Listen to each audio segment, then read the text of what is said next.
Hey, Hello, Crow. can you hear me? I can. Can you hear me? I can hear you. Excellent. Oh. So yeah, I was uh I was kind of caught up doing some research.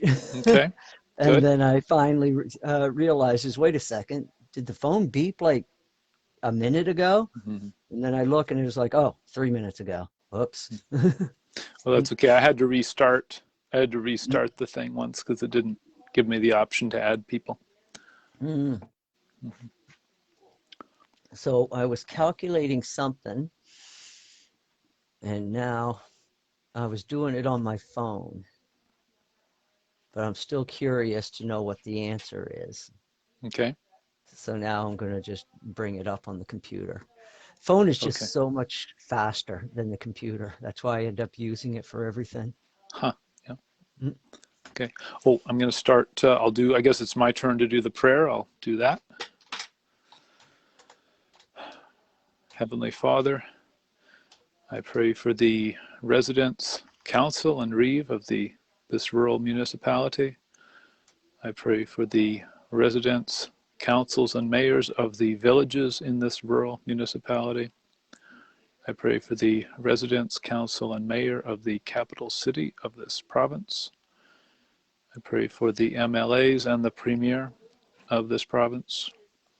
I pray for the people of this province. May we discern the truth and may we stand up for what is right. I pray for the MPs and the Prime Minister of Canada. I pray for the people of Canada. May we discern the truth and may we stand up for what is right. I pray for the Congress, Supreme Court, and President of the United States. I pray for the people of the United States. May we discern the truth and may we find the courage to stand up for what is right. I pray for the leaders of this world. And finally, Father, I pray for all the people of this world. May we discern the truth and may we stand up for what is right. Amen. Amen. So it's been quite a week. How is how went the farming this week? Oh, good. It's dry enough we can plant our cover crops. Probably will start on Monday. Monday? Yeah. And I'm glad we did waterway maintenance the last couple of years because I think in 20, I don't remember which year it was. It was a few years ago. It seemed like our fields all flooded and nobody else's did because all our waterways blew in. Yeah. And so now we cleaned them back out again and we changed things up a little bit so the ground isn't bare at times when it's going to blow and fill them in and so on.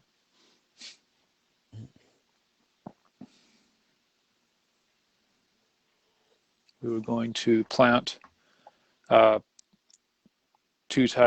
same crop but at two different times. One is for a plow down or green manure in the summer, and then the other we'll plant about the same time as we plow the other down, in different fields, and attempt to time it so that it will freeze off in the fall and just kind of stay there as a ground cover. Oh, okay. That's a good idea. Oh, hi, Jason. Got Jason. Mm,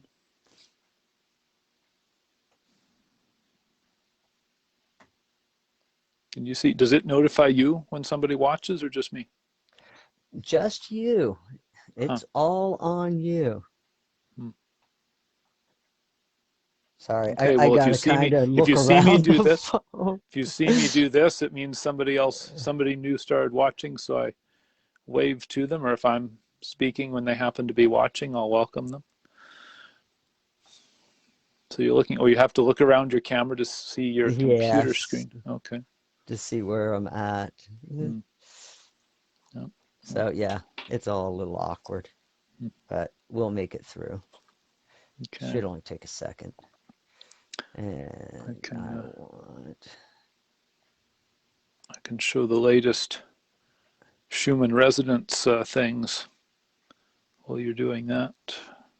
yeah, that Let's would be see cool. here. Okay, there's a total of 4 different charts that they have. Here's chart number 1. I was looking at Um, that earlier. these, Yeah. See that yeah, messed up super low part tech at here. the I end. hold it up. I hold my phone up to the camera. Anyway, this is you read this right to left instead of left to right because it's flipped around on the phone. But basically, the blank Oh yeah. spot is still what's filling in today. And yeah, so you read it like this, and that's showing the last couple of days. And next one. There's next one.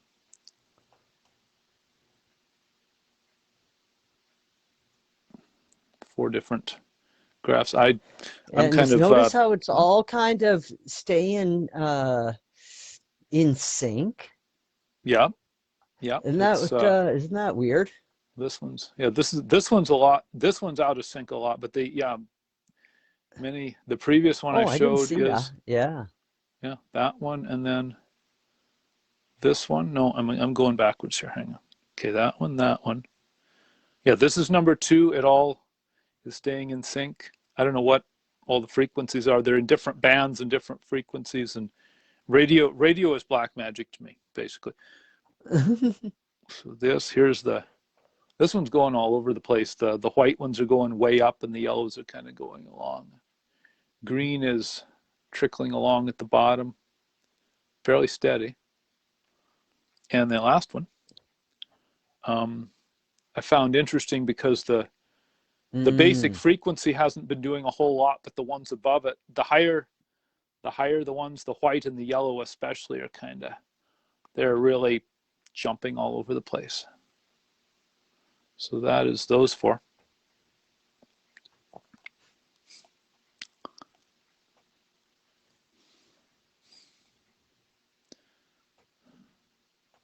And what else? That's kind of it for that, I guess.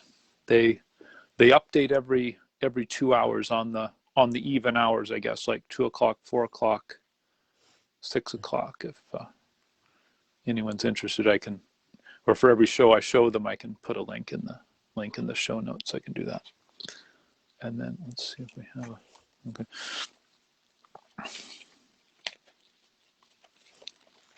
Okay. Now that I'm done that.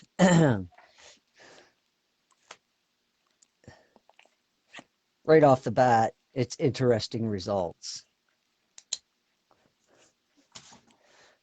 So I finally got around to doing that thing that we said that it would be interesting if the amount of days that Q was active with their posts lined up with the amount of days that the Son of Man was active in his ministries. Yes, I do remember that we talked about that. Well, it was rough and Hmm. trying to find the dates in the Urantia book to Hmm. line it up. It took a little bit of or took some clever wording in the search. Hmm. So that so I finally figured it out, and then I found the results very quickly. Okay. First, So, give us, if I could ask you, first give us because that's far more easy to document, the number of days that the Q posts were happening. I think they started okay, on then, October 28th, 2017. And then, yeah, yeah. so that was 1138 days. Okay. Now, the closest date I could find that was without, because a lot of times the book just gives you a month and a day and not the year. Mm. So so I found the date for when Jesus was baptized. So I'm like, okay, that'll get us close to the beginning. But then also remember, but also there was time when Jesus mucked about with his apostles, teaching them. Okay, so the actual beginning of the ministry might have been close to a year later after the baptism.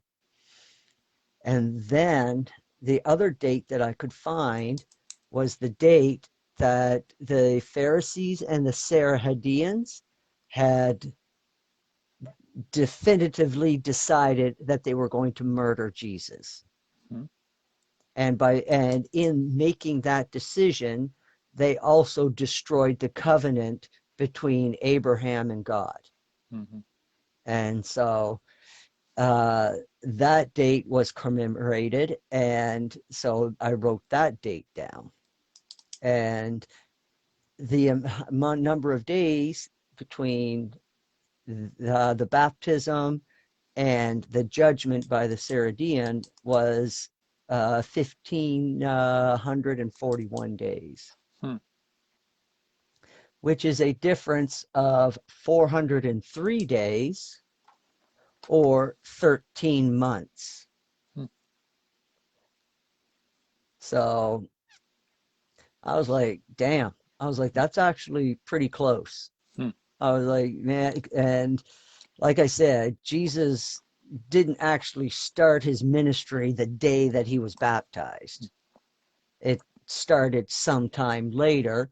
And well, I probably would have got to that part of the research if I had that answer before this show Hmm. started. So I would have went and so I am going to have to go and do a little bit more searching and find out from the baptism to when the very, or what was considered the very beginning of the ministry. And if it's around 400 days, that's a coincidence that I cannot dismiss. That's all I can say. The public ministry, because and I don't know Yes, the public exactly ministry. the parallel, because I would, a interesting thought came to me that the first year, or the first few months, let's say, of Q, um, that number was very, relatively small. Let's say an inner circle small for this day and age of the internet. And Oh, I almost would draw the parallel that Jesus first took his ministry to he went out and found the apostles. Q had to go and troll which, the internet for people who would support them. yeah, which you just brought a thought into my mind. Those 403 days are also the amount of days from when the Trump administration began Hmm. to when Q started posting. Oh. You see what I'm thinking? So those 403 days, that is like private ministry. And like I said, if I find out that Jesus spent 403 days giving the apostles private ministry before starting the public ministry, yeah, again, that would be a coincidence that would be difficult to ignore. Yep. Yep. So, yeah, that is going to have to be checked and verified. So, if those two numbers closely line up as best as I can, That's just another thing just to kind of be like, kind of drive home about who I think Q is. Mm-hmm. Because, yeah, I mean, I still think that, I still have no reason not to believe, not to think that Q is Michael on Earth doing his thing, just because the Q post, it was a symphony. I don't know any other way to describe what the Q posts are. They basically were a vibrational sympathy for the morphogenic fields. And we were the instruments to play that symphony into the morphogenic field. I mean, tens of millions of people have read the Q post. I mean, a third of those people have downloaded or screenshotted and organized these things on boards, Mm-hmm. and and have like really go to town on lining all this stuff up. So that's putting stuff in the morphogenic field, and the morphogenic field is the engine that drives evolution, include not only physical evolution but spiritual evolution as well. It's and that's the mechanism that we move forward on. And so, I mean, there's only one person in the universe that I can think of that would be the master of the symphony for the morphogenic fields, and that would be the creator of our universe. Yes, it's certainly a Nobody. compelling argument for it. And whoever it turns out to be, the thing that floors me, and I forget the number of the post, but it says, "You will be very surprised when you find out who is speaking to you." That Mm-hmm. implies we will be told. Yep. It implies somebody's going to explain who Q is, or Q will reveal themselves to It those who have read will. the posts at least, and probably to others as well. And I don't expect it to be much different than what it was 2,000 years ago. Mm-hmm. Not everybody is going to figure it out, Mm-hmm. but the people who have been paying attention are going to know, and they're just going to be like floored, and it's going to fuck their world is what it's going to do. And this is why it's like, and it's just going to solidify, and then there will be this whole new revival of spirituality. Mm-hmm. And the Q post will become like, they'll be a part of history, because once people realize who Q is, it's going to be like, it's going to be right up there with the texts of the conversations between Abraham and Malachi Melchizedek. I mean, people are going to like study the Q posts for the next 1,000 years. And what they're going to find out is that they're going to find out that these posts are going to be relevant for a long time into the Yes. future. Yeah, the And way the way I would explain that statement is, I'll just break it down. If let's see, how's it work? Okay, if you are the designer of a system and you write a series of notes or something, and other people who know the system a little bit but not as well as you, they can pick out certain things. But once they learn the system and reread the notes, okay, this, yeah, this means this, that means that. Or it's the author of a book or a creator of a fictional world. He writes these little things, and I see it all the time when I watch the commentary on movies. The directors and usually the director and the producer and some of the actors will sit there and talk into a microphone. It varies depending, but they'll talk about all these things, what inspired this, and they put this book on the shelf in the library between these two other books because they remember, or they put that book in there because they wanted to give homage to whatever. And you see all this stuff, and what percentage of the stuff you see was arranged on purpose by the creators, you don't know until they start talking about it.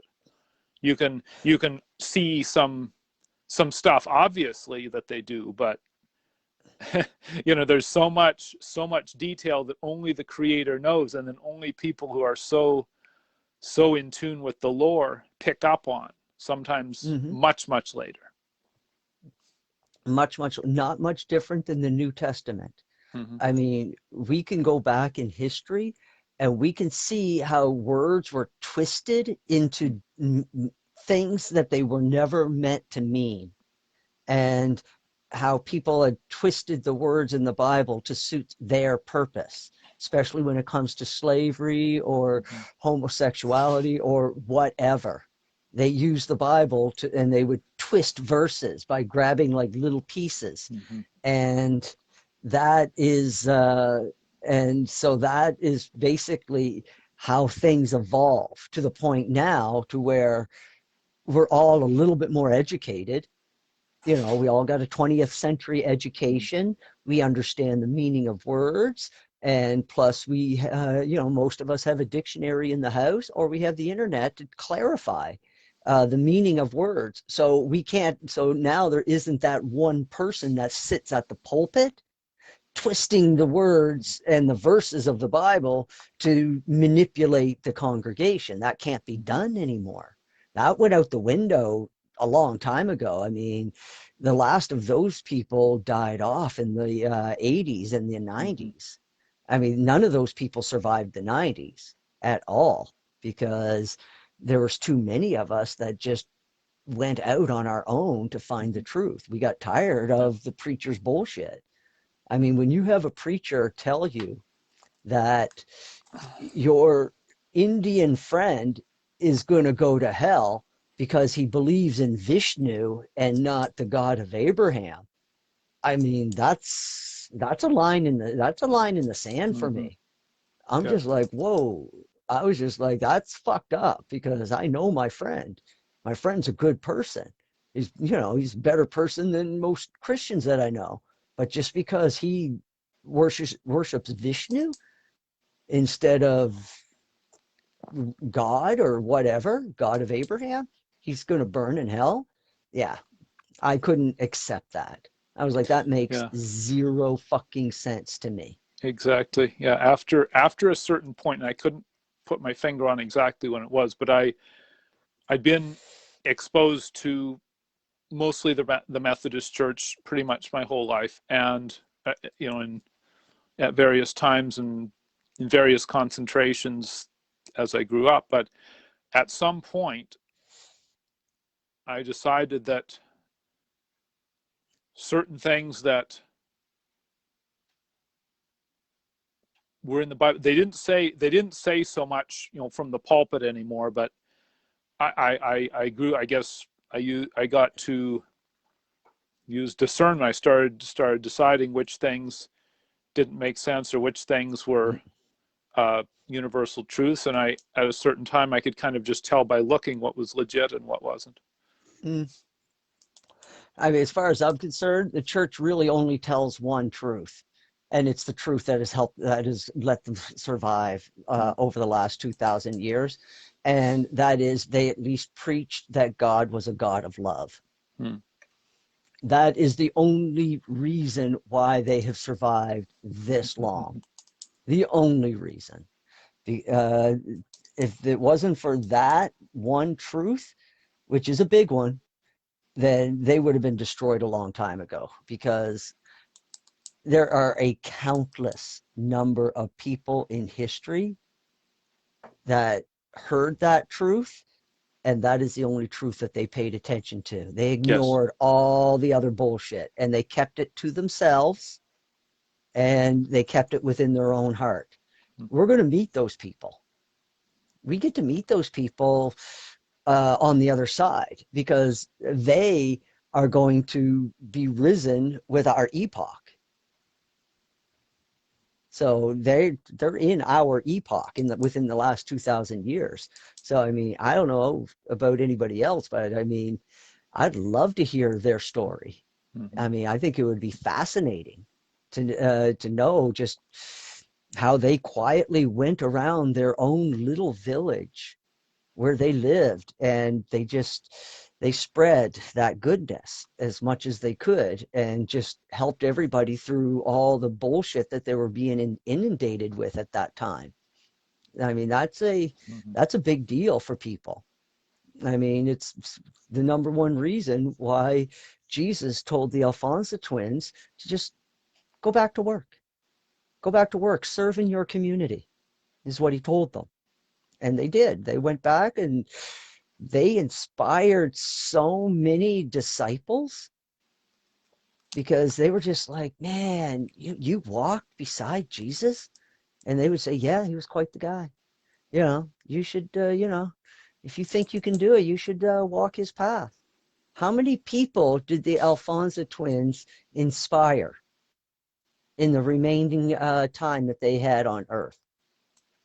I bet you they probably inspired tens and thousands of people just by coming in contact with them and just the quiet way they went about their lives. So yeah, it's those everyday people that fascinate the shit out of me. Millionaires have never interested me. They're boring. They got the same stories. And it's just, you're a boring person. But the lady that grew up in a town of like 500, she's got 1,000 interesting stories. Guaranteed. Yeah. Yeah. So the other big thing I think we were discussing yesterday, and I'll just in general, from my observation of people on many platforms and many places, just the aggregate observation from making this too complicated. Basically,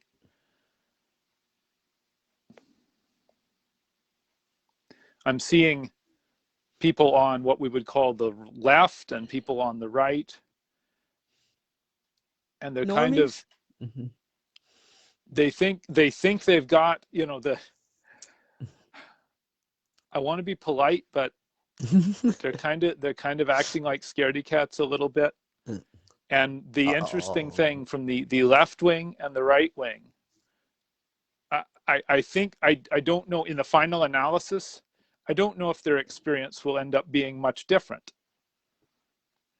Because they are. No, I already blew it. I was going to try to put a positive spin on this. So what do I want to say? Maybe I should look at my notes. Attitude rather than position will determine experience. It can be you can assume or believe or espouse that something bad is being planned, or you're even in the middle of it, but the way you respond to it, the attitude that you hold while you're talking about this or while you're experiencing this, is going to determine what happens to you over, on the other side of the situation when it's resolved. I know what you're saying, and it actually comes back to what we talked about before. This whole situation that we're watching, I think it is about separating the wheat from the chaff. It really is. It's the seed on the fertile soil. It's the seed on the shallow soil. It's the seed on the rocky soil. It's it's red pill, blue pill, black pill, if you want, in modern terms. It's this is judgment continued.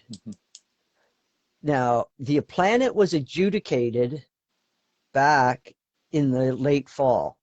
That's the planet as a whole. Now, the planet has been adjudicated favorably, now the individuals have to be adjudicated. And here's the thing. God cannot read our minds unless we talk directly to him in our minds. And all this is all done through the thought adjuster. The thought adjuster is the mechanism in which we talk to our eternal Father. Okay, that is the mechanism which we that we use. The thought adjuster is a fragment of the Father's personality. He's got a direct line to God, and we can use it anytime we want. Anytime. It's just a matter of picking up the phone. So outside of directly in prayer within our own minds, outside of that, God does not read our thoughts. That's the thought adjuster is that buffer. It's like using a program on your computer that doesn't require going on the internet. Okay. But then there are times when you're like, you want to talk to God. The thought adjuster is your connection to the internet. It's a relay. It's a relay. So it's like, so until you make that direct request, all your thoughts are your own. The thought adjuster is listening all the time, but that's where it stops, at the thought adjuster, unless you make that extra step. Now that's the eternal Father. Our creator son, Michael, cannot read our thoughts at all. He is not privy to that information at all. Our thoughts are our own. But our emotions are on full display. And a person's emotions can tell you a lot. I mean, someday you don't have to know what a person is thinking to know how they are feeling. You can make assumptions, and those assumptions are usually quite correct sometimes, especially if you're like an empath, where you can really pick up on other people's feelings and really tune in. It is almost like reading their thoughts, because our emotions and our thoughts are almost interchangeable.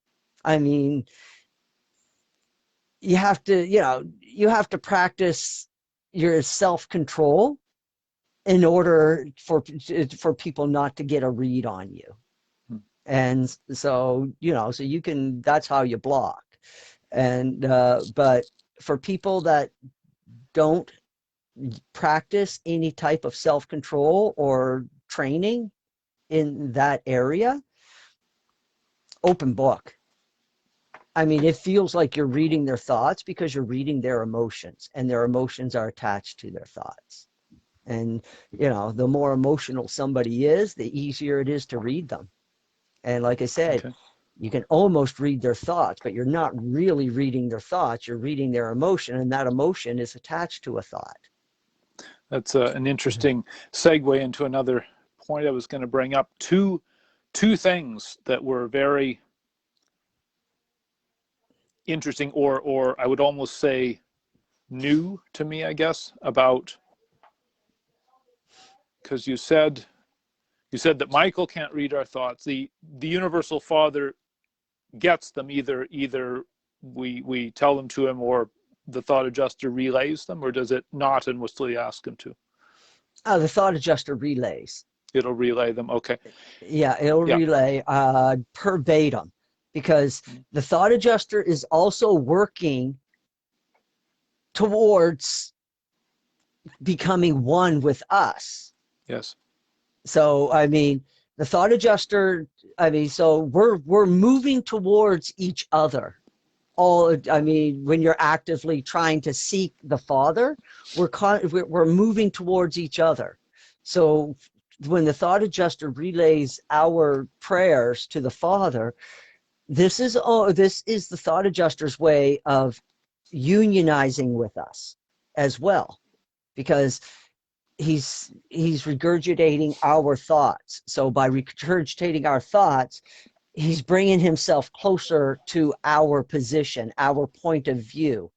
Because I mean, the thought adjuster has to, also has to understand the environment that we are coming up through. But we also have to understand that when seeking the Father, we have to do the will of the Father. So we both have our parts to play in this dance. And It's a growth in the direction. Let's see. There's these things on opposite sides of it's like stretching a rubber band, or I don't know. I was going to ask if there's anything in nature that we can kind of see. A crystal grows from a single point outward. I don't know if there's two crystals that start at ends and grow towards each other or something. There is no, I mean, it's like the thought adjuster is coming from one point in time, and we exist in another point in time, and we're both traveling along the same timeline towards each other. Okay. It's the only way to describe it. It's because the thought adjuster is already out there in the future. We are coming from the past into the present. And then we both have to work together to come in to the real, which is the present.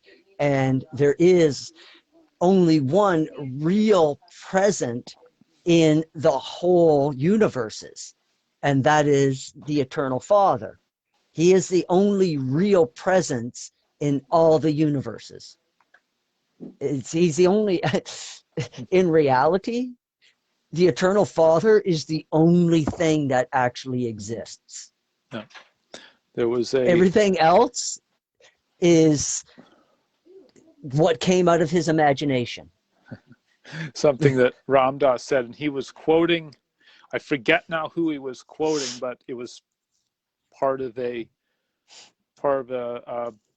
thing that I think it was some Middle Eastern, I don't know if it was a Muslim or who exactly, but he said, I died as mineral and became plant. I died as plant and became animal. I died as animal and became man. What have I to fear by dying? Once more I will die as man and gain the soul of an angel. And then he goes on to say, all except God doth perish. All except God doth perish. Yes. Mm-hmm. And even in the Urantia book, the eternal beings, they speak of going and abiding with God. And they do this on a regular basis. And it's like, and I've already described what abiding with God is like. You're basically being digested. And you're going through God's digestive system.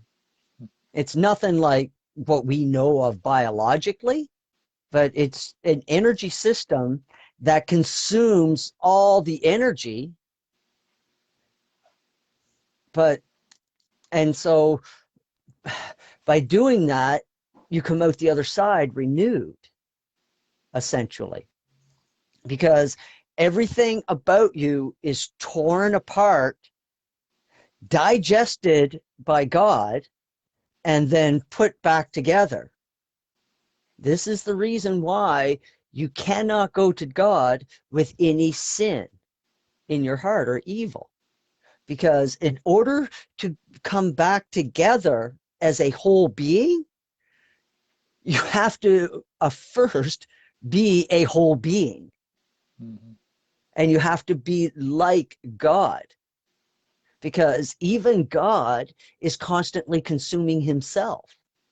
But because God knows who he is and everything about himself, he can do that efficiently. He can constantly consume and and reconstitute himself constantly. And he's doing it all the time in reality. Go down to the quantum level and look at what's going on. And then you'll begin to understand what I'm talking about. The quantum level, everything is blinking in and out of existence all the time. That's God consuming himself and then reconstituting himself again all over the universe all the time. Every micron of a second, constantly. And right down to like the tiniest atom, it's all information. And that's information on God and his personality and everything that is God. So self-optimizing hard drive. You remember the computers that had mechanical hard drives? When you do the defrag, you'd see that screen with all those different colored squares, and it would go through them and be in the middle of it someplace. And if it was connected to the internet, occasionally it would start over from the beginning because something would change, and then it would go right back to where it started and continue. And or that's, I guess that's actually the analogy for our growth as a being, or mine or something. Whenever I go, like, it's it's scary actually how close that is, because whenever something happens that I consider to be spiritual growth, I regress temporarily, almost nothing can make me upset or set me off if I'm not careful for a period of a few hours to a few days. And it brings to mind the picture of the hard drive doing its defrag. And then something changes and it goes back to the beginning and quickly goes back to where it is and continues working. But it has to, for an instant, it has to start from nothing. Yeah, and then come back to where it was. Yeah. And that's how God is always existing at both ends of reality, of eternity, if you will. So since there is nothing outside of God, but every time God reconstitutes himself, it adds time to eternity. That is why eternity is always eternity plus one. I guess the analogy I was looking for is a self-optimizing, like the whole computer system is it's has its own program inside itself, and it's optimizing all of its components. And this is why God is perfect, is because if there is any imperfection anywhere in God, it's taken care of in the reconstitution. So God is constantly perfect and constantly perfecting. So when they go in abode with God, you also have to be able to reconstitute yourself, or you will never survive the process. This is also why the pilgrims of time, spend a shitload of time on paradise before they go on to become finilators, because they have to get it all out of their system.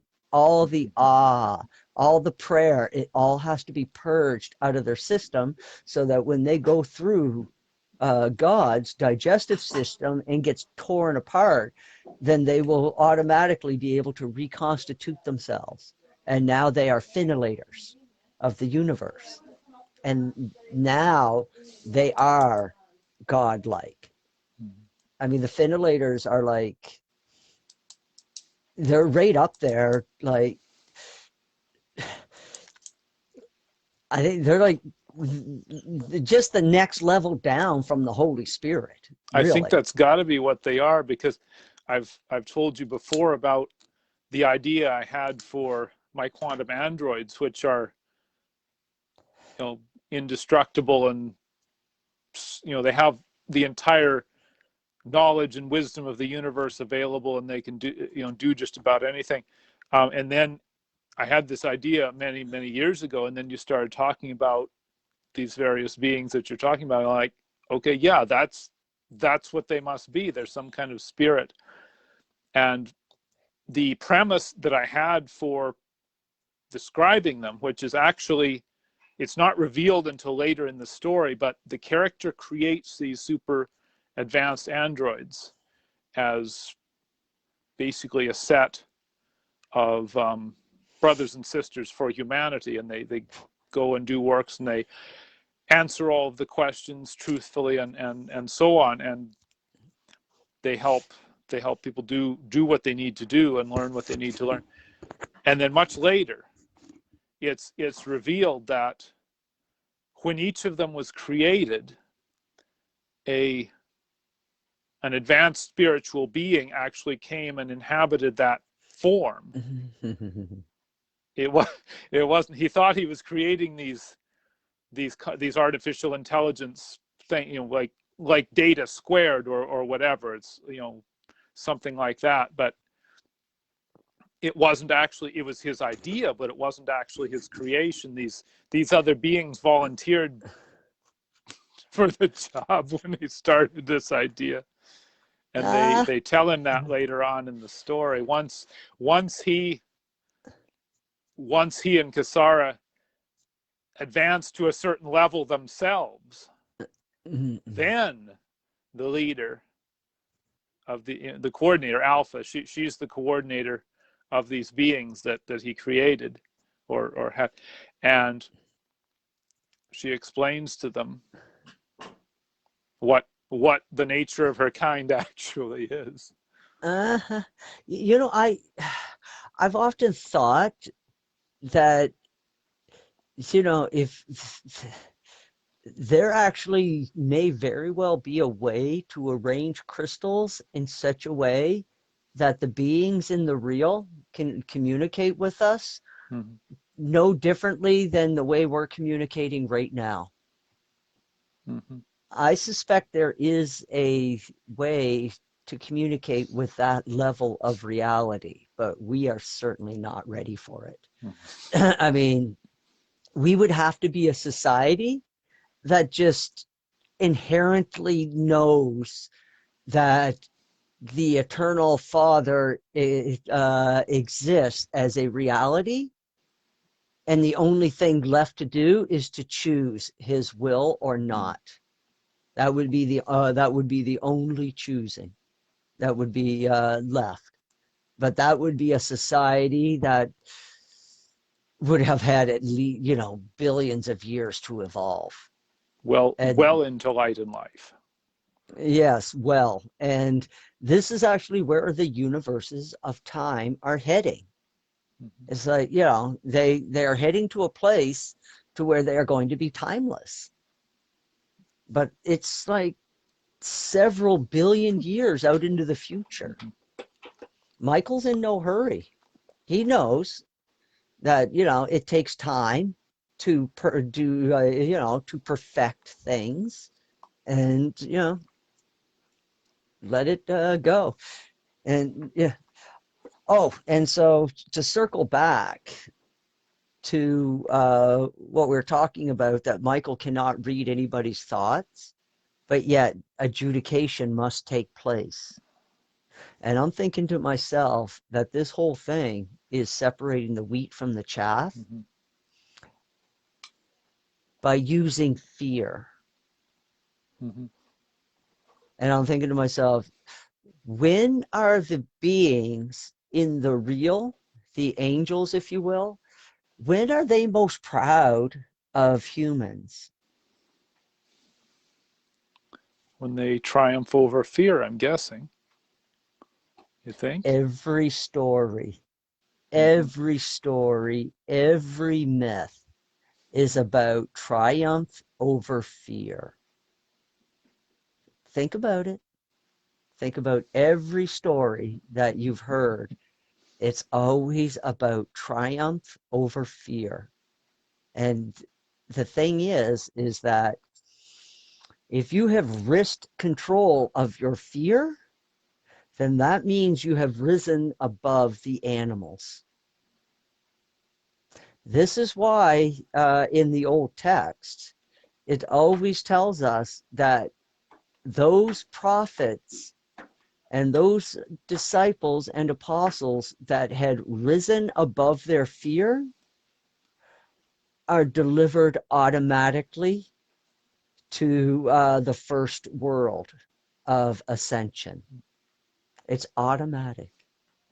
There's angels on standby all the time. They go. You know why? Well, there's a reason why they like to have these people to be on the first ascension world. And they're there until the rest of us show up, by the way. They don't move from that world, but they want them there. All these people throughout Urantia history, because they will understand us and they will be in a better position to teach us. Mm-hmm. And we will learn more from them. I mean, we will learn more from our own kind, our closest relatives, our family, far more efficiently than trying to learn from a planet that had a completely different society evolve on it. I mean, it doesn't matter where you're going to be at in this 2,000-year timeline. Everybody in this 2,000-year timeline understands where you're coming from. They understand that you might be confused. They'll understand your questions.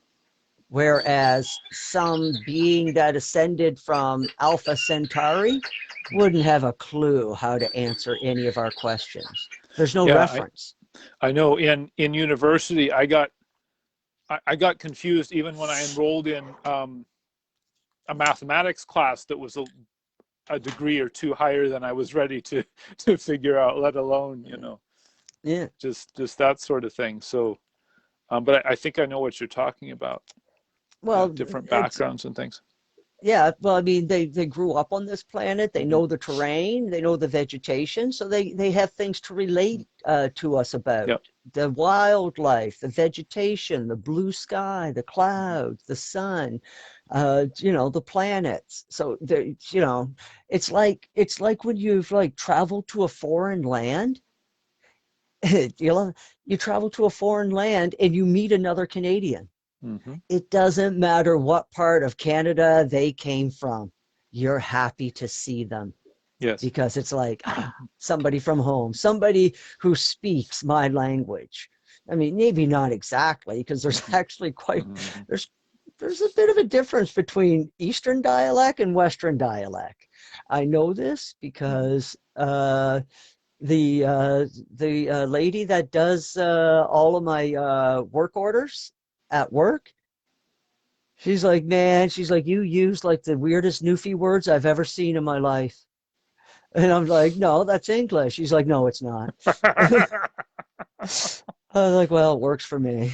oh, I got tangent for just a second.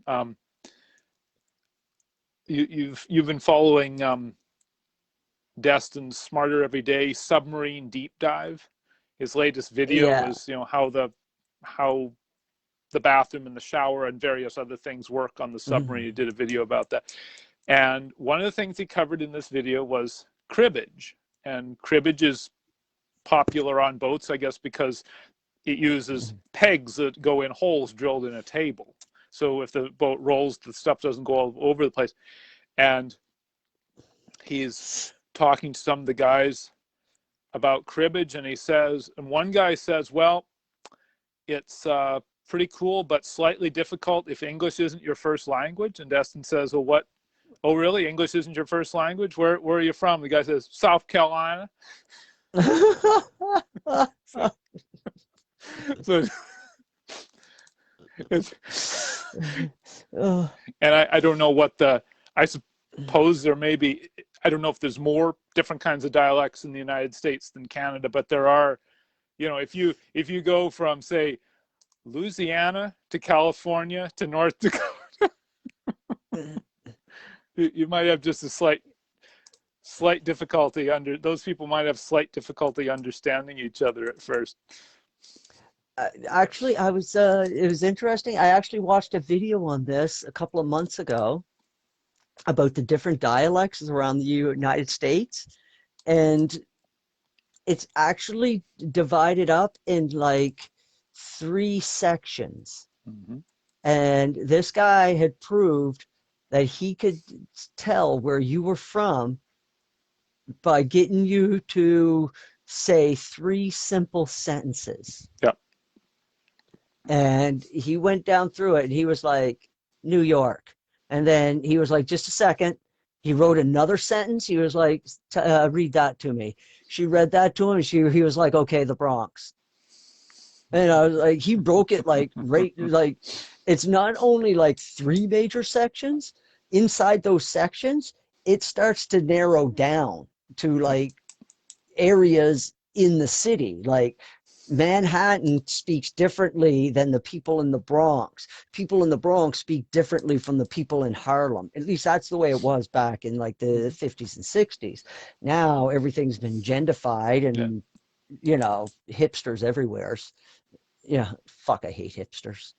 Sorry, hipsters, but you piss me off. Like, these people have zero common sense. Zero. Like, I have done mechanical work for service work for hipster businessmen. And, you know, I fear for them because I'm like, holy fuck, you tried to take this apart and you still have fingers. Because I mean, they're just like, it's like zero common sense when it comes to like their machinery. And I mean, probably great businessmen. Well, they have to be because they're running businesses. Great businessmen, I guess. Successful if money is your measure of success, which for most of them it is. That, good on you, A1.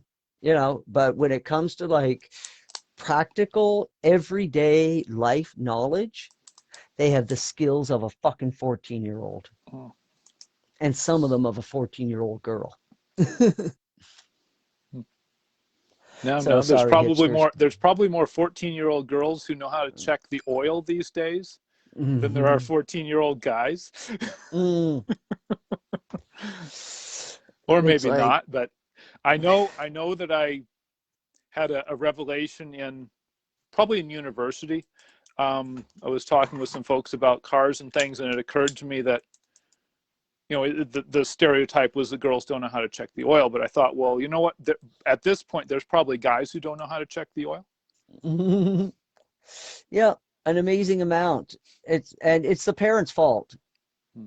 I've said this before. It's like some parents are just cowards because I mean they worry about little Johnny, but hurting himself. It's not about little Johnny hurting himself. It's about how they are going to be able to handle it. Mm-hmm. And Yeah. I'll tell you, I mean, I've got three kids, and there were times when I would be scared shitless to let them out of my sight, but I had to do it, Mm-hmm. because it's like, just I would like try to tell them as much, give them as much information as I thought they could absorb to, be careful and, to be cautious and shit like that. But outside of that, it's like I knew better in my early 20s not to coddle my kids because someday they were going to be adults. And for some odd Yep. reason, early on, I realized that they are going to be adults a hell of a lot longer than they are going to be children. And that's true. They're And only children for a short time. I know from my own experience also that the lessons are the things you learn after the lesson is over, or after whoever's giving you the lesson is done. Then you go out and learn. Then you go out and learn stuff, and that stuff's more important than, or is at least as important than that. I know that when I was probably, it takes me longer to put a Band-Aid on now than when I was 12. When I was 12, I cut myself. I come in the house, or maybe psychologically, I think it takes longer. But I do the same thing. I cut myself. I'd come in the house. I'd wash my finger. I'd get a Band-Aid, pull it out, put it on. Go back to what I was doing, or go do something else. But now when I cut my finger, I come in the house and I'm messing with the thing to pull it apart, and It's like, Mm. why is this so difficult now? It's It's like these used to be easier to open. mm-hmm. Yeah. I don't know. Anyway, the other point a long time ago when I was going into the revelation that Michael can't sense our thoughts directly, and then also I've been seeing more and more evidence of people coming to realize that it's, that one side is not bad and the other side is not good. There's more and more people who find problems with both sides or all sides or whatever, and that's heartening, I guess. It's not like this is good, this is bad, or because you because you vote Democrat, something's wrong with you, or because you vote Republican, something's wrong with you. They have issues with parts of all of them and things like that. Well, that's the thing. This is good. This is part of our evolution, Mm-hmm. is that things have been polarized for so long that now people are going to realize that things are not black and white. They're not blue and red. And they're going to realize that it's about the individual. Mm-hmm. And I think that's kind of what Trump is proving right now. It's not the party. I mean, the Republican Party is corrupt. But what Trump is proving is that it's not about the party. It's about the individuals. And what you'll find in the future is that the whole Republican, Democrat thing, Libertarian, Green, it's all just going to fade away. Mm. And people are going to vote for the individual. It's like, in fact, it'll probably become taboo to even associate yourself with a party. Hmm. It's going to get to the point where people are going to be like, oh, you're part of a party? I'm not voting for you. I'm going to vote for this guy over here, and he's running on his own reputation. Yes. Yeah, I thought that it would be interesting if the people, a candidate, would run on, they'd like run on their own platform, but they'd say, okay, I'm for this, this, this, and this, and I want to do this, this, and they wouldn't mention like a specific party or anything. They would just have their name, and they'd have, I guess, a brief description of what they say they're about. Is how that would work. I don't even know how it would work, but it would be a platform. It'd be a person on a platform, personal. Yeah, platform. It'd be your personal platform. You would run as a candidate. You would get the proper signatures. I think, like in Canada, it's like you need like 1,000 signatures in order to get put on the ballot. And so you get your signatures. You do all the legwork, just like normal politicians still do, except you don't get a party. And you run on your own platform. Now, your platform, you might coordinate with maybe your neighboring,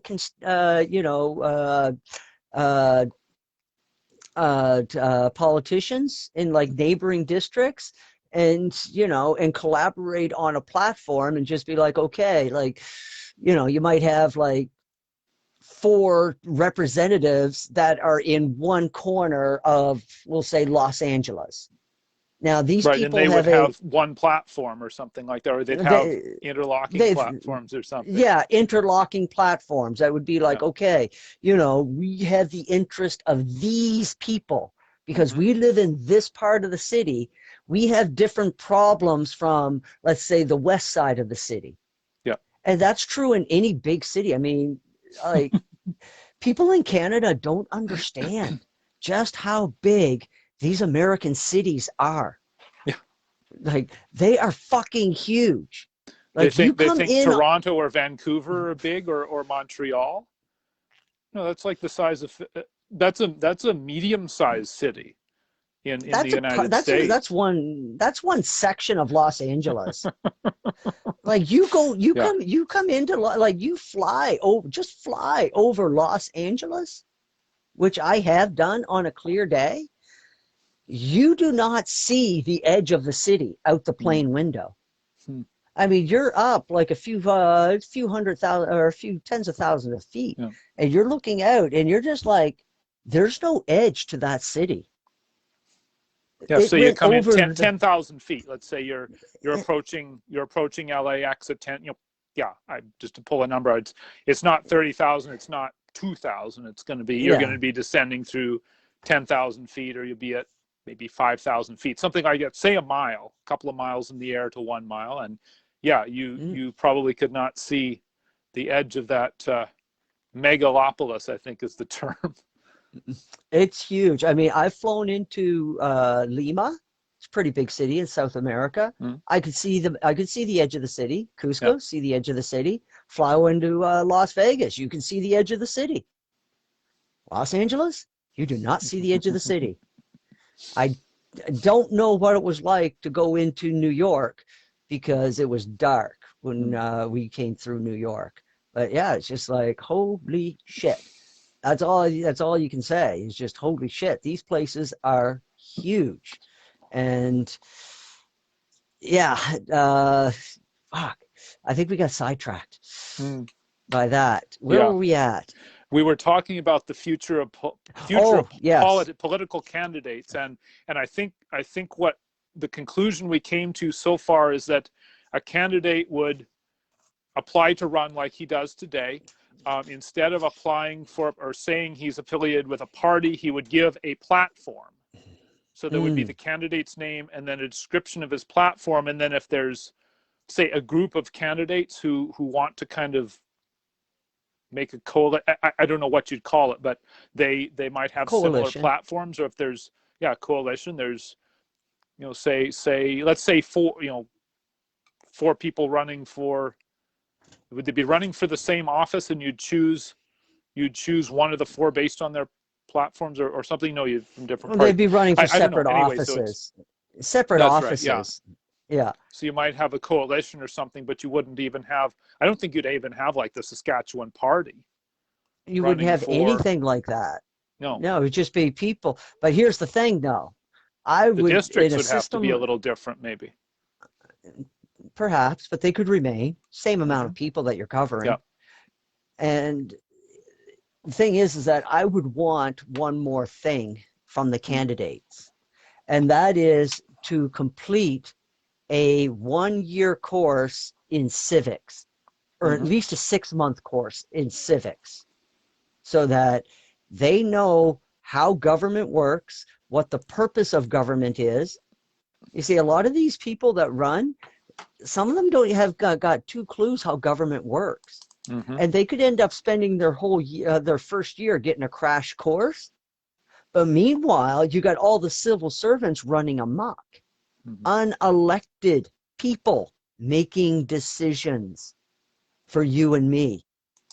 Fuck that. That's bullshit. And and as far as I'm concerned, it's like anybody that collects their income from the government should forfeit their right to vote. Mm-hmm. Because it's like, okay, you're collecting from the government, so you can be persuaded to vote one way or another based on which government is in office. Mm-hmm. But of course, if you had a system that didn't have parties, then it wouldn't matter. But right now, because of the party system, I mean, the employees of CBC vote a certain way because their budget determines it. Mm-hmm. So, I mean, the Liberal government promised CBC a healthy budget. So all the CBC employees get coerced into voting for Liberal. And they don't vote Conservative because they know the Conservative government doesn't give a shit about the CBC. So there you go. And it's the same for every government entity, every government office. It's like people are voting in the interests of their job and not in the interest of their country. And it's even a bit of a more of a problem than that, because if you look at the, what you just said about the CBC, they either vote Liberal because the CBC is, the Liberals are going to support the CBC, but look at what content would come through the CBC under, under a Liberal government, or if you vote Conservative, the CBC gets downsized or canceled or something, and then that's no good either. Mm-mm. So it's kind of a, yeah, it's a quandary. The CBC should be, we pay for it as taxpayers. So considering that we are living in the 21st century, at one time, the CBC only did Canadian content. And I enjoyed that growing up. Beachcombers, Yeah. A ton of other shows. Beachcombers, for some odd reason, I remember that one. But there was a ton of shows, cartoons. We tuned into the CBC a lot growing up. And it was fun. And now it's turned into some woke platform. Now, in the 21st century, CBC could actually evolve, and the CRTC could have done something about it and moved CBC into the 21st century. Because to me, CBC should involve into everything to do with Canadians, and that includes Canadian news. And there should be a part of their platform set up to where Canadians can register as citizen journalists and upload videos and have channels of their own and do content, news content across Canada. And there would only have to be a few rules. It's like whatever you put on has to be factual, has to be it has to be facts. You cannot do anything sensationalized news. And people, and then pay the people for uploading their content, or at least, by views. And then CBC would have access to their clips, raw footage that they can use on a nightly news schedule. In which case they could pay the content provider for those clips. Now what do you got? Now you have citizens making money from doing news all across Canada. How beautiful would that be?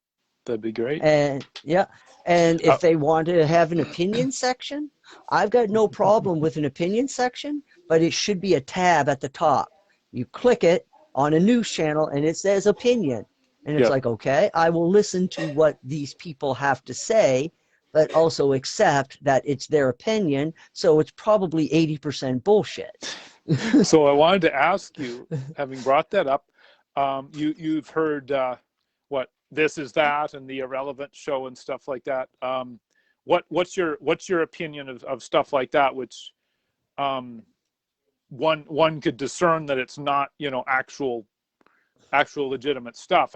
This Is That is obviously, but it is sometimes a little bit hard to it would be, if I didn't know, a little bit hard to figure out. Is that, should those things be designated that they are like This Is That is a spoof of As It Happens, right? And the Irrelevant show is well, it's, I don't know, it's kind of, it does some kind of stories or something. I haven't really watched it too much, but what's your opinion of stuff like that? Like the stuff that's obviously fake news for entertainment purposes, like I described This Is That. You've heard of it, or have you not? I have not heard Maybe of it's that. not on anymore. I don't know. Maybe I haven't listened. But I think I know what you're to getting CBC at. in years. I think I know what you're getting at. They do it like As It Happens, as if they're doing that. They're interviewing somebody about something. It's usually something that's obviously not so. Like this town in Ontario that dyed the water in their lake red for Canada Day, and then they couldn't get it to go back to clear. They tried to put different colors in it, and it kept getting back to red and stuff like that. And the format search this as that CBC, and you'll probably get some episodes you can listen to. But well, the thing is that things like if somebody uploaded a video and let's say that it was fake news, here's the thing about the internet in the 21st century.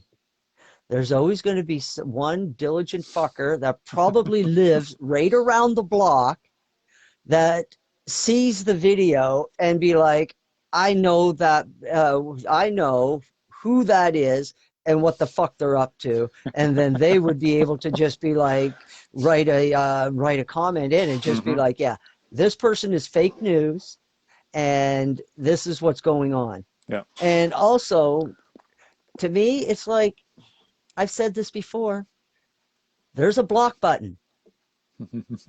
Don't be afraid to use it. Yes. It's like, you're protecting yourself from the bullshit. Don't think that it's like, oh, I just signed. No, you're protecting yourself. It's like when somebody's spreading bullshit, block. And that's how I handle it. I mean, as soon as like any of my social media, I see somebody spreading blatant bullshit, block. Because, and to me, these social media companies, they should be monitoring the number of blocks a channel gets. And if they reach a certain threshold, they deserve to be investigated. I mean, if you've got 1,000 people blocking a channel within a 7-day period, probably should investigate that channel and see what's going on. I mean, are they saying things that people don't like, or are they posting shit that is just absolutely horrific? And when you really think about it, that kind of an investigation, easy peasy. As simple as throwing a body off a bridge. And legal. You know, yeah. And it's, yeah, and then you can just, it's so easy to do that type of investigation. People are doing that shit in their spare time, for fuck's sakes. And, you know, you pay somebody a few bucks to do it for you. And next thing you know, you find out that, okay, about this person, then you might decide that, okay, you need to put a disclaimer on your channel that says that, you know, that, or you get some kind of legal disclaimer on your channel that says that it has been discovered that you have been blocked 1,000 times by users. You can follow this person at your own discretion, but understand that 10,000 people blocked this person for a reason. And then you might follow the person for like maybe a couple of posts, and then you realize that, oh, this is why they were blocked. Okay. Yeah. Click. Yeah. Because I don't believe in silencing anybody. I think people should be free to say whatever the hell they want to say. Understand that I am also free not to pay attention to your stupid bullshit. Yep. And I'm free to walk away. I have a question about your experience with the how the block feature works on various platforms that you're familiar with. I know on some of the sites that I'm on, mostly, you know, art sites and stuff, if you block a person, you just don't get any of their content. I know that on one of them, I discovered that somebody had blocked me, and I couldn't even watch it. I tried to click the watch button, and it says this person has blocked you. I actually didn't realize at the time that they had blocked me. I haven't tried it on another one, but I know that I can still watch a person who has blocked me and see their stuff if I want to. Yeah, well, on Facebook, I know that evidently 2 people have blocked me on Facebook. I didn't know that until but if they block me, I can't see their posts either, apparently, on Facebook, which is kind of interesting. It's a two-way thing. Yeah, and I agree. The way I discovered that the second person had blocked me was that somebody else I know had mentioned me, and I went and clicked on it, and then I saw the conversation, and he had replied to somebody else mentioning me, and I did not see where the other person mentioned me. so I assumed that person had blocked me because I went on my sort of, I think the first time I know somebody on Facebook had blocked me, I was going on a sort of a rant about how, what was it, my posy supremacy platform or something, how positive people are better than negative people, or no, it was whether somebody is a good person is more important than age, gender, sexual orientation, anything like that. And they yeah, it's like I was basically going off on this person because he was such a left-wing troll. That's hilarious. And calling him a left-wing And troll is actually an insult to trolls, but no, we'll say we'll go back. In all fairness, I'll say that it's not left versus right. It's not Republican versus Democrat. It's, what you say? It's light versus dark. If you want it to be that's what it versus comes down to. anything, it's light versus Yep. dark. And I was explaining this to this guy, and again, in fairness, it was a conversation that probably should have taken place over several days instead of several minutes. I just kept hammering this guy, and I guess he couldn't handle it, which I feel for him, because they're people too, I guess. They got to wake up. And I understand their situation because I was there, which in one case makes it more contemptible, because I was where they are and grew up. So why don't I get to be their mother? Do this because I tell you to. But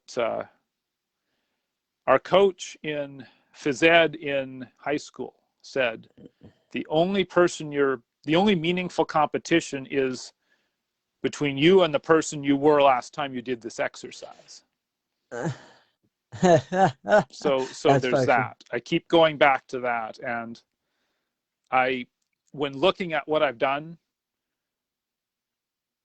I've done this stuff to trolls, and looking back through that lens, I actually regret a little bit of it, or not. I don't know. Anyway,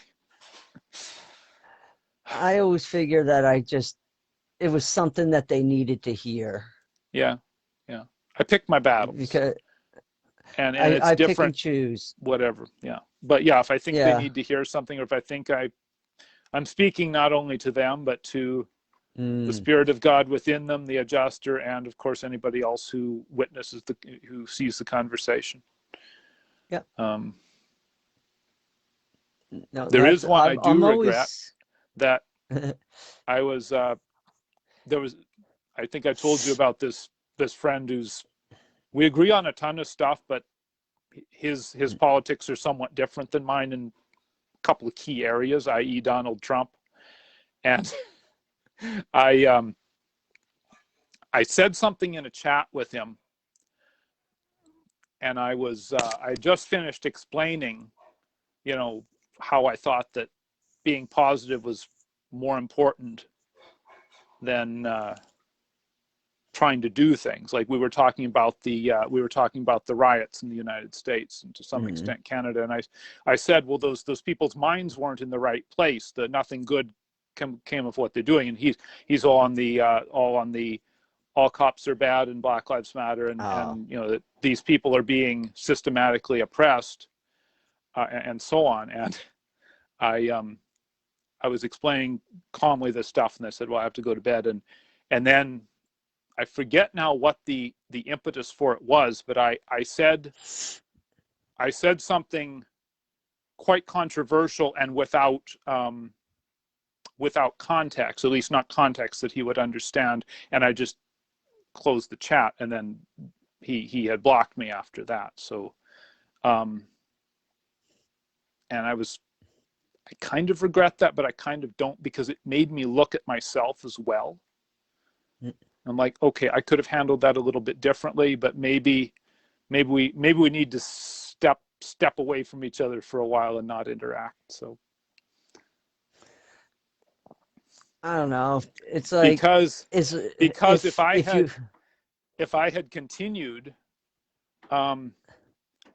it would have been, my ego would have been involved. Mm. because I would have been asking him, legitimate questions like, why do you get so upset when I fail to become as hysterical as you about whatever? Mm. But I wouldn't have been entirely sincere about it. I would have been doing it out of a feeling of superiority rather than Mm. genuinely, so it made me check myself, I guess, because you've heard of doing the right thing for the wrong reason. And okay, fine, you can do that, but after a while, it's when we get, you might be able to do that your whole life and have benefits, maybe feel good about yourself or feel you got away with something. But if you do that, and when you get to the other side, I'm just imagining, how disappointed first your Seraphim and then later Michael would probably be. Or you would realize, how disappointed you'd be with yourself, because, I've looked back at things I've done and I've been Mm. mortified. It's like I'm judging my future self is judging my past self. I bet that's the sort of thing that would happen. Yeah. It's like, okay, I'm just going to go in this corner and disappear. Can I just sink through the floor now? I cannot believe I did that. Mm. I have to be doing these things from the highest, with the purest motives I can muster at the time.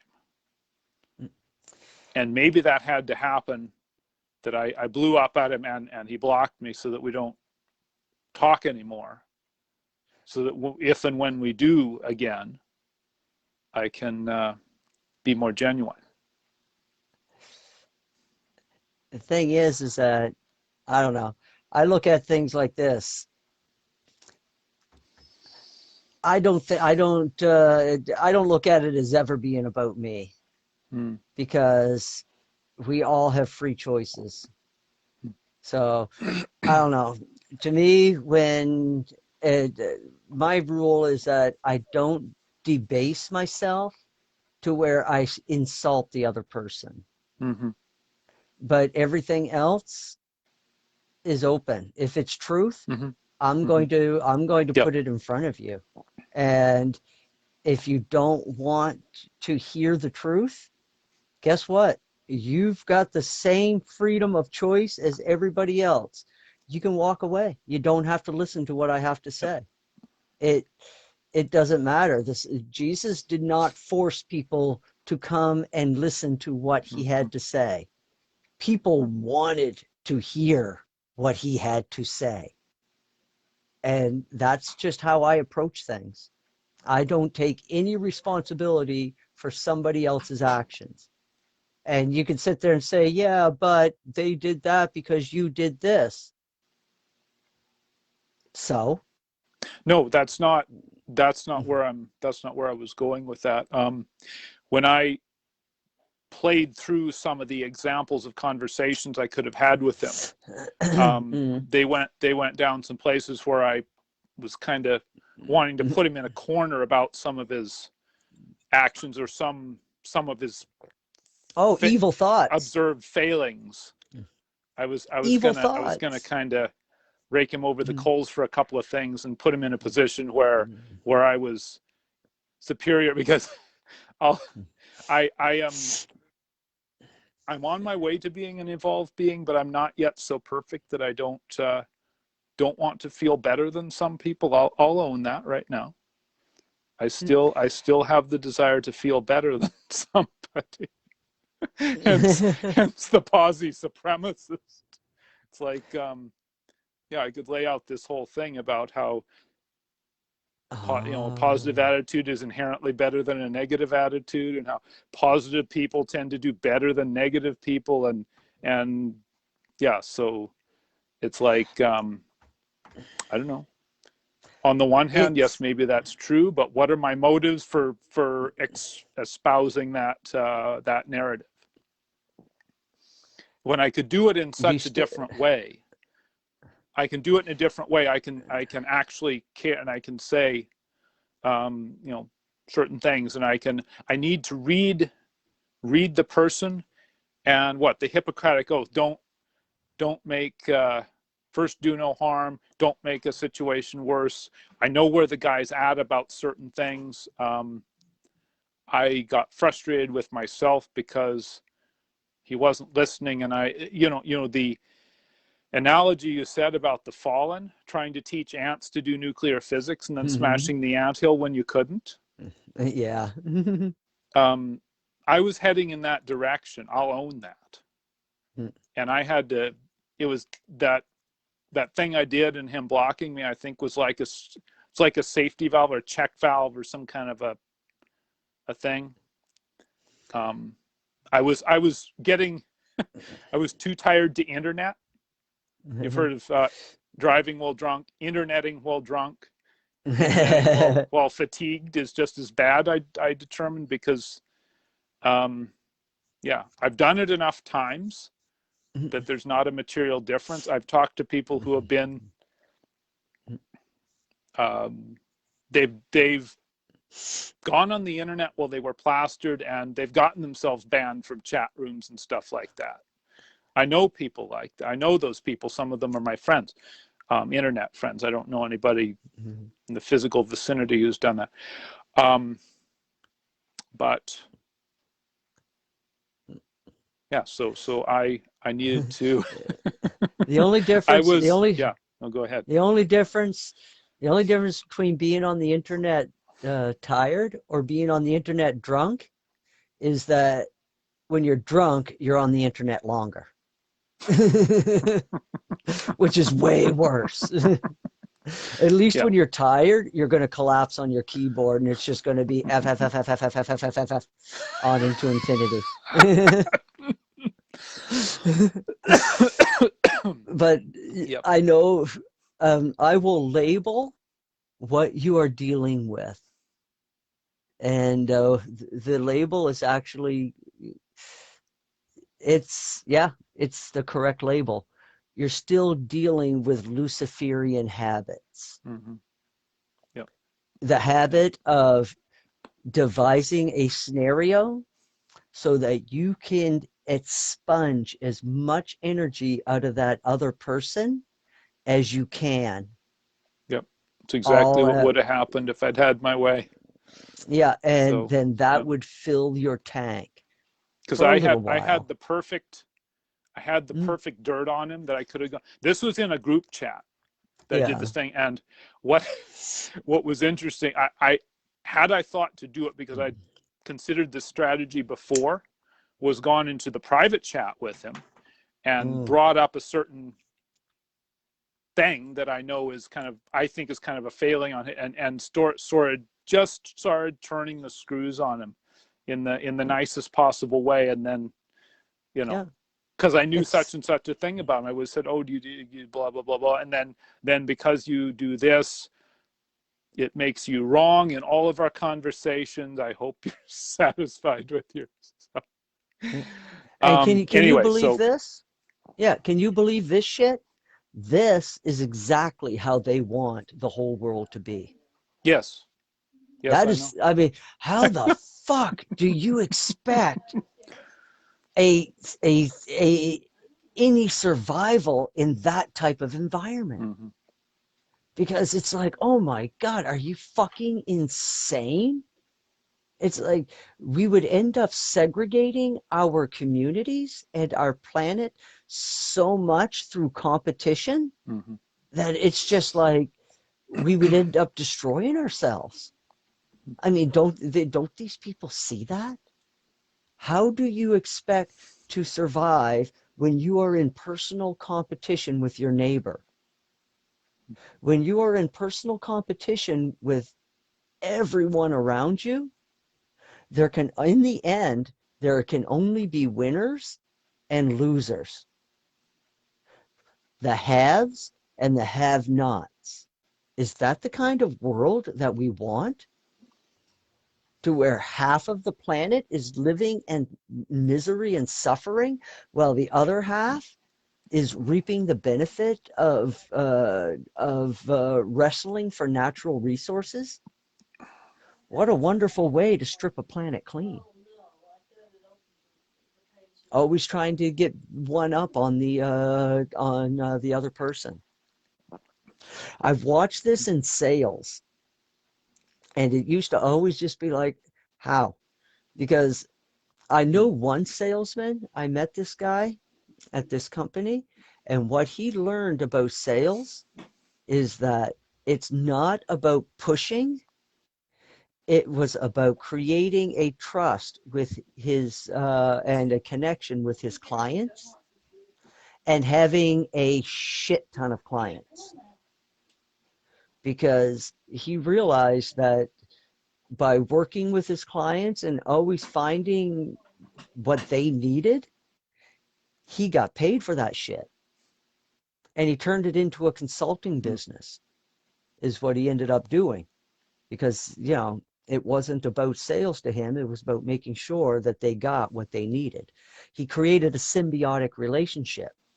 Now, if he had gone the route of other salesmen that I've seen, that they get into this Yeah. competition with other salesmen, now they're just like pushing shit on their customers. It's like, I'll do 2,500 this week, or, and shit like that, right?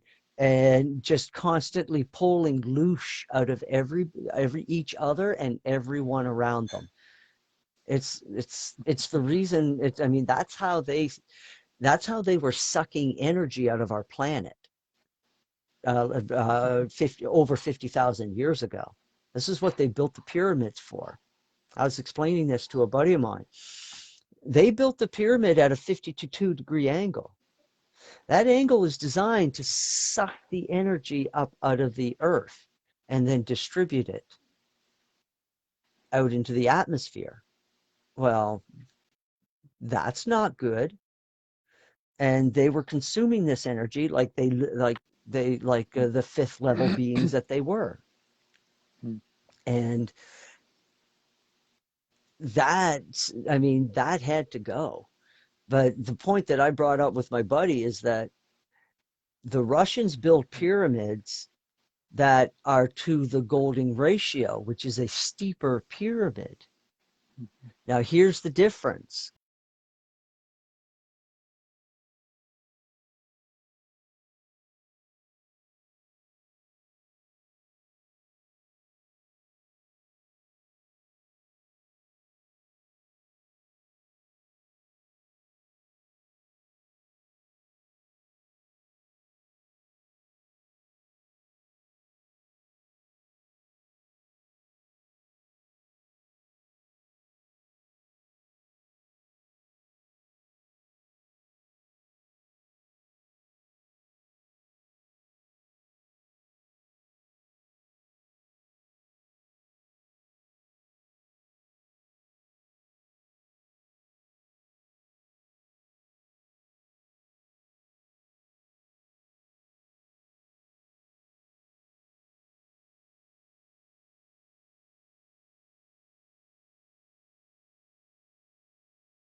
Are you back?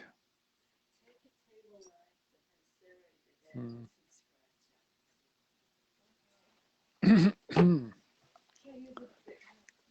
Hmm. Oh, okay. Okay, we got technical difficulties. Yeah. Okay.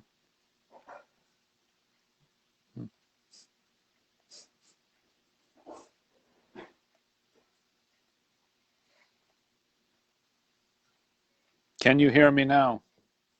Question mark. Hmm. We got a watcher, and I lost my signal. That's not good. Not sure what's causing it.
Okay, it says live. Crow is frozen. I can't hear him.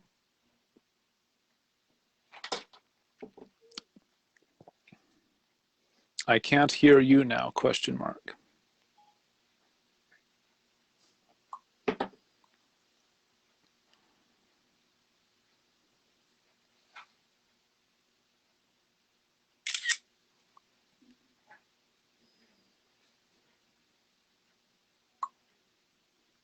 This is what I'm seeing right now, comma. Does it look like, oh, hang on.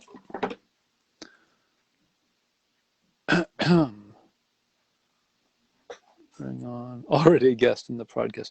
Okay, I have to guest requests, your viewers,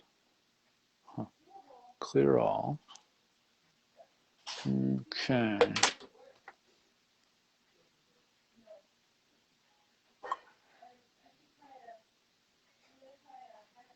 See if you can disconnect and then send another invite request.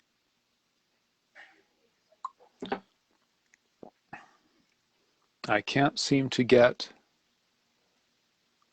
wait.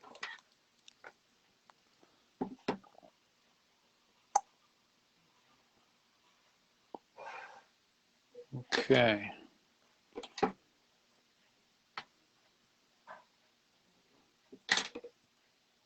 Okay, I am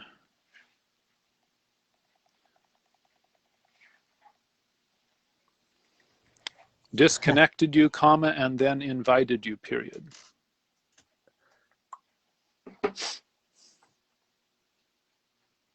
Okay. Can you hear Can you me? see me now? Yeah, I can I hear you. cannot see you now. I can hear you. Oh, shit. Well, I can see me. That's Okay. weird. Huh. All right. Yeah, no, I have to remember to update or check for updates on my iPad the day before I go live, because I usually remember it about an hour before, and there was a software update and a program update for my iPad and my Facebook. I didn't apply them because I didn't have time. Yeah. Maybe that would prevent this. I don't know. That might have, But well, anyway, it is. Yeah, it probably glitched the is. system. Yeah, 1:45. Let's go another 15 minutes and then see how it goes. Yeah. So what I was saying is about the Russian pyramid and the Giza pyramid is that nobody has actually there are no reports of people being healed from the Giza pyramids. But the Russians, they have tons of reports of people being healed in their pyramids, which are the golden ratio pyramids. Mm-hmm.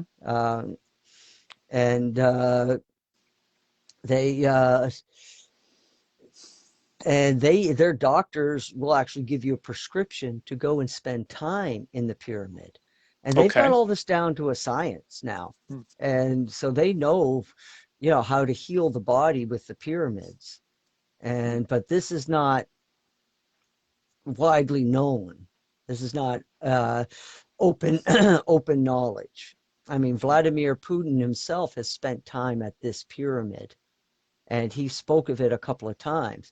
But outside of Russia, this is not common knowledge. I mean, just like a lot of stuff in Russia, I mean, that the Russians know that we don't.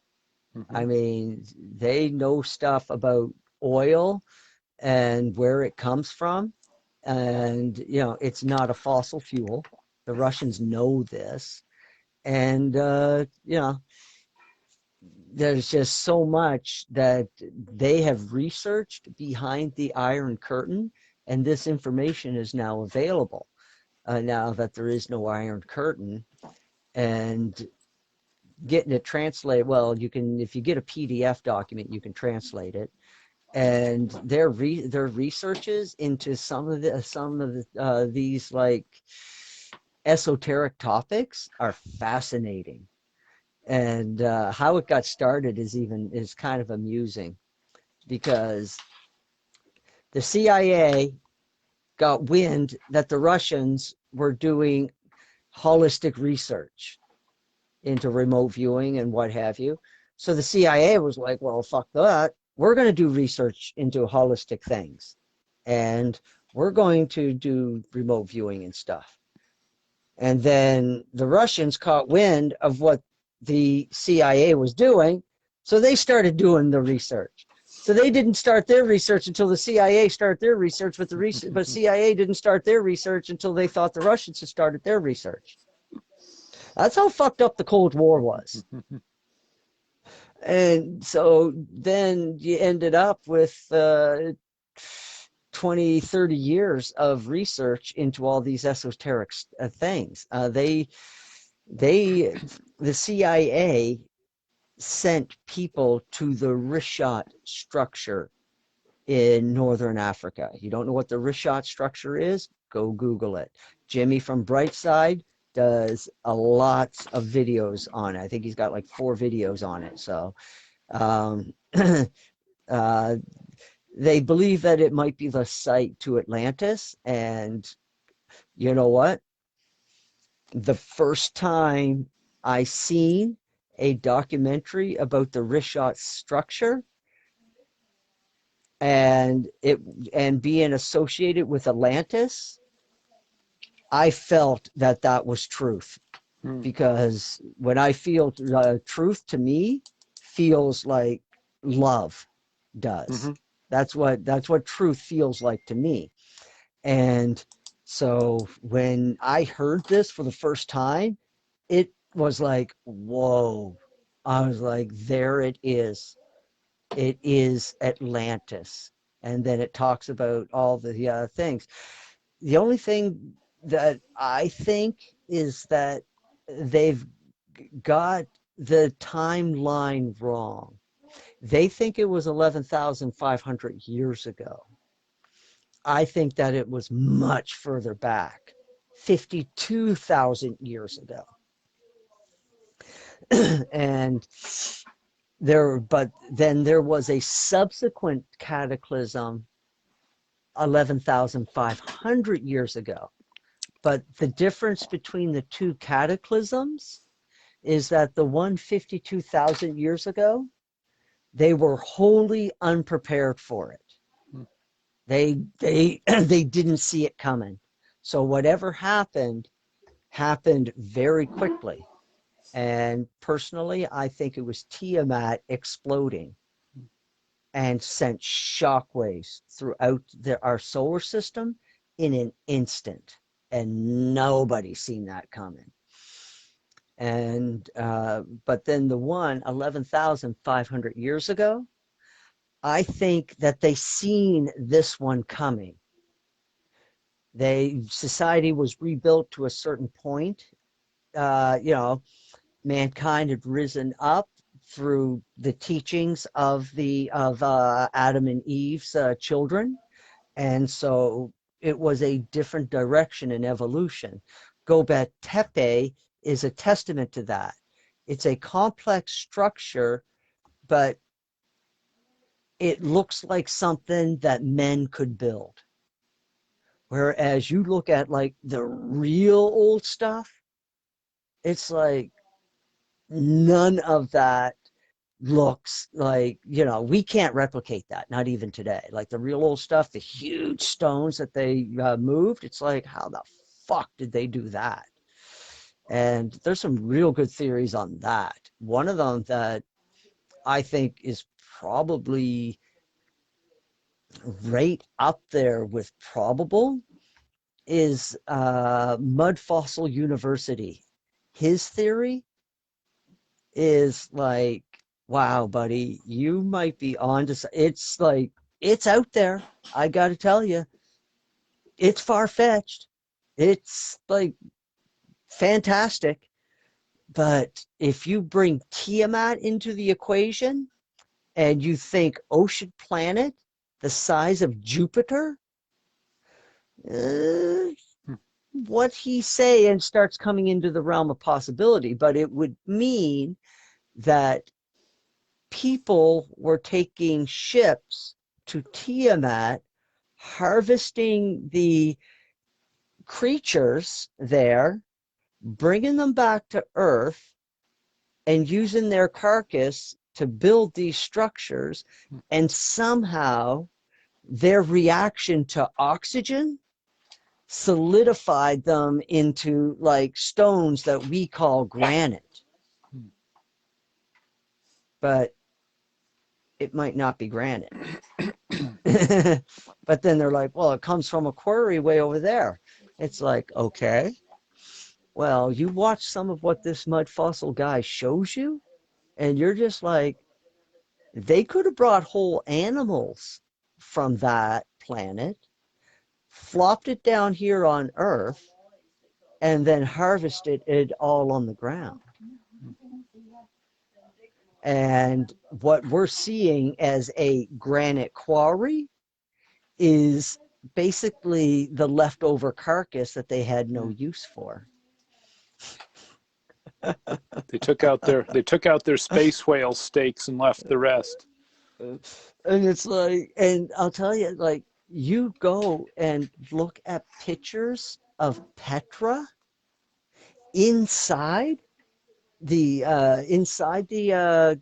structures or caves, man, it looks like you're looking at a cutaway of a side of beef. Like it's like you see like muscle lines and shit like that, and you're just like, what the hell are you looking at? It's like it's rock strata, but it's like, how does rock form like that? That's my first question. Yeah. And there really is no answer to that. There's a bunch of mumbo jumbo theories, but they're all theories. Some of them make zero sense. And you're just like, how? And they're like, well, layers of the earth came up. It's like, that's stone. That's rock. I mean, it's like some of these layers in the rock are paper thin. Like tissue. I was like, I don't know. Maybe there's a certain amount of time that they can slice into these things early on before oxygen starts solidifying them. And after like thousands and thousands of years, it might be like concrete. It never stops curing, constantly curing. And when it breaks open, like maybe when the first crack, like in those statues, huge statues in Egypt, maybe when they first broke open, you might have found a soft center in those stones. But that center would go away very quickly, exposed to oxygen. And after 50,000 years of exposure, it's going to make its way deep into the rock. Like I said, it could be like concrete, constantly curing over time. Nobody wants to do the proper research because they're scared of the results. I just remember, or I wanted to, when you were talking about the research into esoterics during the Cold War, that the Russians made one side made the other think that they were doing something, so they actually tried. I wonder, given all the secrecy and in passing information and stuff, I wonder if Michael had anything to do with that. Like, you had this seraphim deposit this paper and this letter in this mailbox, and it's like said that they're, something like that. Said the Russians are looking into this. So, like the initial. Yeah. Well, when you think about it, it's kind of amusing to, okay, let's go back to Adams Mountain at ESETI Ranch. Okay. The Urantia papers, this is like stuff published outside of the Urantia book, like just extra revelations that really don't belong anywheres in the Urantia book, but it's just like extra notes. I think in 1918, in their notes, they say that the archangels set up shop in Adams Mountain. Hmm. And they, and when you think about it, from 1918, from like around that time period, things got really weird on this planet Hmm. Mm-hmm. in a lot of ways. I mean, we were on a nice little trajectory up through the 18th century, you know, discovering gases. I mean, I can follow the history of technology up through the 15th century, 16th century, 17th century, on up through the 19th century. And it's a nice trajectory and it makes perfect fucking sense. One part of innovation built on top of another part. It's beautiful.